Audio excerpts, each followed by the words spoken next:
This is the first and ever made good army boot for soldiers. This is the Tactical Tall Pro Boot from Lems. There's no other good boot on the market. There never has been.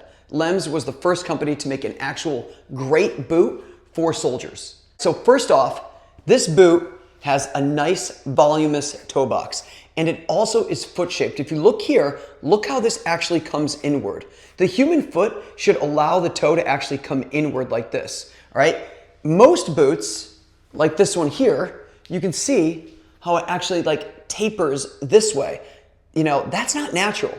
I got this boot some time back because it was advertised that it was quite voluminous, and I would say it does have a lot of volume, but it still pushes my toes together.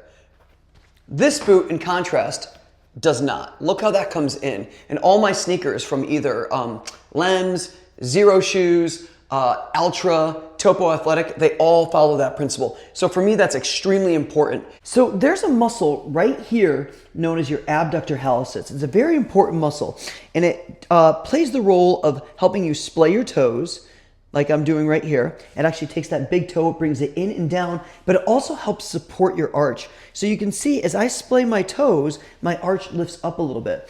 But by splaying my toes, that also gives me a wider base of support to give me good stability. So if I have a shoe that's actually pushing my toe inward, it prohibits me from activating this muscle a lot in here, and it actually affects the performance of my foot. And we could argue that could eventually affect your knee and your ankle and your hip and your low back. So by having a shoe that actually allows you to splay your toes out like this, you can actually truly use your foot like a foot. Not only is it nice and wide, it also has a fair amount of room up top. All right, so some other companies advertise a wide toe box, but the shoe is just like really tapers down a lot, like the company Softstar. I wanted to love those guys, but they had to make their shoes so wide they looked like clown shoes. Sorry, Softstars, because they refused to like give any like support to the toe box here to actually give it volume. So this has not only a lot of volume, but it's also nice and wide. So it really allows the foot to function like a foot. Number two, this is truly a zero drop shoe. So zero drop meaning that the heel height and the forefoot height here are the same. So this is not going to throw off your posture. In fact, when you get into like something like a high-heeled shoe, as you lift up your heels, that's going to naturally cause you to arch your back more. It's going to throw everything out of whack, right? So it's unnatural that shoes have like this elevated heel here, right? Totally not natural. So way to go to have a truly zero drop shoe. Having a shoe with a zero drop not only keeps me in better alignment just for standing, it actually enables me to walk better. So heavy shoes with big heels, people have the tendency of like throwing their foot out to kind of clear that heel, and they land with their foot out in front of them. Well, the problem with that is that's how we slip on the ice. If my foot's out in front of me like this, this is how I slip on the ice. If my foot's out in front of me like this, I'm more likely to roll my ankle, and I can't do anything about it. My foot's beneath me and I go to roll my ankle, I can step out of it. And it's also less efficient. When my foot lands out in front of me, as I push down and forward into the ground, it pushes me backwards. I'm turning on the brakes, which puts impact at joints like my knee or my hip. So when I first put this boot on, I like intentionally walked with like this almost exaggerated stride. Then I'm like, wait a minute, I don't need to do that. I don't need to like exaggerate like this toe lift off here to clear that heel, right? I can walk more normally like I do in my sneakers or if I'm barefoot. So that was like, it was awesome. Next, I don't think I mentioned anywhere else in the video, these boots are crazy comfortable. They have like the just right amount of cushion. They're not super squishy, but they're just very comfortable. They're nice and roomy to allow my toes to wiggle. My blood supply isn't being choked off. They're very comfortable. And they have a certain amount of flexibility, so I can do activities like squatting like this relatively easy. I'm squatting right now, way down with my heels off the ground. It takes a certain amount of flex here at my ankles. I'm not getting that pinch. So very comfortable to move around in. So good job, Lems. Really good job, Lems. There really isn't any toe spring here, so nothing that's actually pulling the toes upward. This little like upward curve that you're seeing, that's just from me walking and deforming the shoe, so it's kind of stayed that way. But when I got the boot, it was pretty flat like this. So no toe spring even to pull up the toes. So nice job. All right. Also, this shoe provides no arch support. And I know a lot of people think, oh my gosh, I need arch support. Without arch support, you know, the sky's gonna fall, everyone's gonna die. No, nobody's gonna die, okay? Arch support is totally overrated. I have a pretty low arch, okay? And I can tell you, in shoes where I actually have a fair amount of arch support, my feet hurt more. And if my feet do start to hurt a little bit, I do my foot strengthening exercises. I want a strong foot. I want to use my foot. If I don't use it, I lose it. So a shoe that actually doesn't have support will actually help me have a stronger foot and help me use my foot more naturally. So this shoe doesn't have any arch support. So that's a good thing, all right? This shoe has a fair amount of flexibility to it. This is not a minimalist shoe, okay? A true minimalist shoe, you can just like fold right up nice and easy, okay? This I would not consider a minimalist shoe, but compared to some other army boots, you can see like this is relatively flexible. In contrast to this boot here, this is the Combat Hero from Hikes.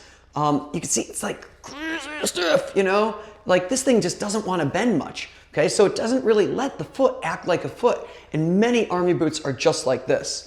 This, in contrast, gives me some decent flexibility, all right? Lets the foot more act like a foot. There was one other shoe that I tried out, army boot, that I tried out some years back, known as the Tactical Research Mini Mill. It's still on the market, all right? I would say that's the only other boot on the market that actually has a foot-shaped toe box, you know, for soldiers, that is, okay? The problem with that boot is it pinched like crazy, like right here. Pinched a ton to the point after wearing it for like a year, it still never went away. I just couldn't deal with it anymore. It was too uncomfortable. The boot was also very thin. It was almost approaching like a minimalist shoe. So thin that when you went on a ruck, say you had like 60 pounds on your back between like your kit and you know your ruck, or probably more than that, all right, and you hit a pebble, you were gonna feel it, right? So that wasn't cool. And also the traction wasn't so great. So it was almost more like a training boot than it was an actual like boot that you could take to war, right? This, in contrast, doesn't pinch right here, and it also has a thick enough sole where it is protective. And this sole is actually great. Like, I think they figured it out. Bam, this is like the perfect sole for their boots. And if you look at some of the other boots out there that Lems creates, it looks like they're using like the exact same pattern here. This is actually my first pair of boots from Lems. I'm looking forward to trying some others out, but I just love this combination of this rubber here and the sole itself, like this EVA. This EVA is like the foam, and it's just the right amount of density where it gives you like adequate protection, but it's not like super squishy. Like if you ever wore like some Altras, like I think Altra is a pretty good company, okay? But a lot of the shoes are quite squishy, right? This is not squishy. And the benefit to that is, well, if you got something that's pretty squishy, that's gonna throw your balance off a little bit. You're not gonna really feel the ground as much. So I got a lot of protection here, right? So I'm not gonna feel those rocks like digging into me, but because there's this firmness, I'm actually gonna feel the rock quicker. My reflexes are going to be a little bit faster. So of course that's good for a soldier, like when you're walking around on this uneven terrain. So I would call that a responsive midsole right here. Next, Vibram Mega Grip. If you ever watched any of my other like videos for like some trail running shoes, like the Ultra King MT 2.0, it was, you know, some of the Topo shoes I've reviewed.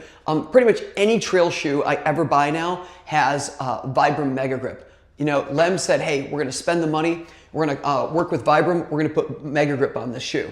So Vibram here, Vibram makes a lot of different types of rubbers, right? That go on the bottom of shoes. A variety of compounds. Mega Grip works extremely well in natural terrain, like on wet roots, like rocks, slab. It just like, it grips really well. In fact, I had one of my sneakers with Mega Grip, and I tried this boot out, and the Mega Grip just gripped so much better. Like when I was gonna go on a hike. I don't know what I was doing when I bought these. You know, a while back, they had like advertised this wide toe box. Like, I don't know. I don't know what I was doing. It went against all my principles. I'm so glad Lems came out with this. Anyway, I divulge. But yeah, Mega Grip works extremely well in natural terrain. So amazing grip. I would say on like man-made terrain, like currently I'm in like a shipping container. I'm like deployed right now, and on like linoleum floor, it doesn't work any better than like most rubbers out there. But like a natural terrain where it really counts, like you're walking up a hill, you're on a trail, you know, on wet rocks and things like that, the Mega Grip really lives up to its name. So I'm so glad they went with the Mega Grip. Now, the actual sole pattern that they used, okay, so the actual tread pattern that they used here, it's pretty good, okay? So one of the things they did is, you see these little lines right here? These little breaks, that gives this rubber a little bit of flexibility, so the rubber itself kind of can move a bit, and that actually gives you like a little bit better grip on like this flat, unnatural terrain. So I think that was intentionally designed like that, so that's good. The lugs there's a lot of lugs, so the good and bad to that, okay? So the good is they're not gonna wear down as quickly. If you have these little like points that are lifting up here, like there and there, those are called lugs. So those lugs that come out like that, the good to that, if you have a lot of them, it distributes the pressure so it's not gonna wear out so fast. So that's good. The bad is if you have more aggressive lugs, they'll like dig into mud a little bit better. Where I'm at right now, I'm in like northeastern Europe. We got a lot of snow on the ground. I'm not really dealing with mud, but I could just imagine like a little bit of mud and dirt, you're gonna track in the house because these aren't too spaced apart. And you got these little cracks right here. So that's kind of like, might be a little bit of a nuisance, but I can't say for certain yet because I haven't been really dealing with mud. Let's see, what else? This lacing pattern is kind of interesting. So the way I've laced it is I put all the laces through these little loops here, and I'll show you right now the good and bad to that. Now, one of the small complaints I have with this boot is the speed at which it takes to get it on and off. And that could be in part the way I lace it up. So the way I actually prefer to have this laced is I weave the laces through each one of these little tongue loops right here. And it gives me like a nice secure fit. And when I'm putting the boot on, as I cinch up each level, it sort of holds the laces in place to give it that nice secure fit. But the problem is, as you'll see in a moment, it takes a little bit of time to get the boot on and off. Now, when I first got the boot, the laces were only woven through these two loops right here, and then they were actually weaving over these like little like valleys right through here, and it made it much faster to get the boot on and off, but I just like the secure fit that it has. But anyway, to get it off here, you'll see it takes me a bit of time. I have to loosen it at each level. And like I said, this could be my own fault, but I take it and I just loosen it up all the way. Now, here's a cool little trick if you don't do this with your boots. Put a little knot like this right here, and when you take your boots on and off, you won't have to like relace it through these little loops each time. So just hold it in place. It's a nice little soldier trick you learn over the years. So I just loosen it up here quite a bit, take the tongue, play around with it, and I really have to loosen it down here quite a bit. I was surprised the first time I put the boot on how it like is snug right here. Like right at like the front top part of your ankle. And I think the reason for that is it helps hold the heel in place to reduce heel slippage, but you really have to loosen it quite a bit right there to be able to get the boot on and off. So right now it's loose enough, I can take it off, bam, like so. Now if I want to get the boot back on, I just want to show you what I meant by this whole like concept of it cinching down at each level. So I can tighten it here, then I can tighten it there, and if I let go, it holds it fairly well in place. So you can see I just tighten it at each level. Maybe get a little bit more up here, like so. The way I prefer to do it is I just do a good old-fashioned bow knot. And you know, I like to do my little double knots for safety first. So I got my double knot here, so of course it doesn't come untied. And then I just tuck the laces in the side here. That's the way I prefer to wear this. So Lems was crazy smart because boots sometimes are hard to find that just right fit. What they did is when they sent you the boot, or they sent me the boot, they did it with like 2 different insoles. And so they gave me this really thin one, and they gave me this one here, okay? And again, if you think that has arch support, that ain't gonna support your arch right there. But there's 2. So first, you could wear it like this, and you'd be like, it feels a little loose. You could slip this guy right underneath it. It's gonna take up a little bit of space. It'll give you a little bit more of a snug fit. So initially, I actually found it most comfortable with this crazy thin one. But as I wore the boot around a little bit and it loosened up a little bit, I think a little bit of the leather stretched out, and even a little bit of this like inner lining here stretched out some. I felt like, you know what? I'm gonna try it with this, and right now I've been wearing it with this, and maybe if I wear it for a few more weeks, I might even decide to wear both of them, but for right now, I'm just using this guy, and it's very comfortable. Regarding sizing, in most sneakers, I wear an 8.5, right? But traditionally in army boots, for whatever reason, I wear an 8. So all my boots were an 8 wide, and in sneakers, 8.5. When I bought this boot, I bought two pairs. I bought an 8 and I bought an 8.5, and I tried them both on, and I was like, man, which one do I like a little bit more? They were both, it was pretty close, but I felt like the 8.5 fit me a little bit better. So if you're used to, if you're like me and your sneakers are half size larger than your boots, you might want to go up that half size and buy the same size as your sneaker. So again, I wear an 8.5 as a sneaker. This is an 8.5 boot. It fits me nicely. The 8 fit okay, but I felt like length might have been all right, but it felt just a little snugger in here, and I really like to have that space for my toes to wiggle. The first day I got these, I made the mistake. I thought it was the first day. I went on a 5-mile run, through the snow with them because I was so pumped. I did get a blister. I've never had a boot, period, where I've never gotten a little bit of heel slippage right here. So I did get a little heel slippage, and that gave me a blister. Since I broke the boot in, that's gotten a lot less, but I haven't went on a run in these since. You could run in this boot. It's pretty light. But it is not a sneaker. I definitely prefer to go running in my sneakers. But when push came to shove, I could definitely run in this, especially compared to most other boots out there, because this is a pretty light boot. I'd say this is probably one of the lighter combat boots on the market, but it's still a boot, right? It's not a sneaker. So if we look so the boot is lined. The boot is lined with this, I'm assuming that's polyester, right? This polyester lining like most boots have. The boot breathes pretty well. We have a toe cap here, which gives it a little bit of firmness, and of course the leather comes right over it. So it's I'm assuming that's like polyethylene, some type of plastic or something like that. That gives it a little bit of support there. One other benefit I forgot to think about. So right now where I'm hanging out, it's anywhere from 0 to 20 degrees. It's relatively cold.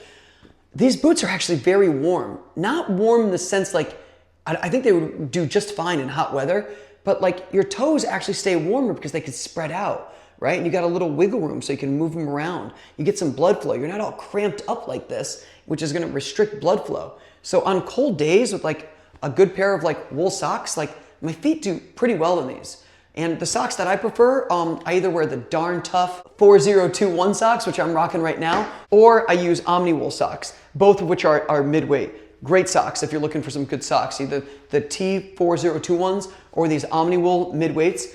I actually wear these more because these have a higher merino wool content, which is antibacterial. The Darn Toughs are good. I feel like they perform better, but there's a higher nylon content. My feet do sweat a little bit more in them.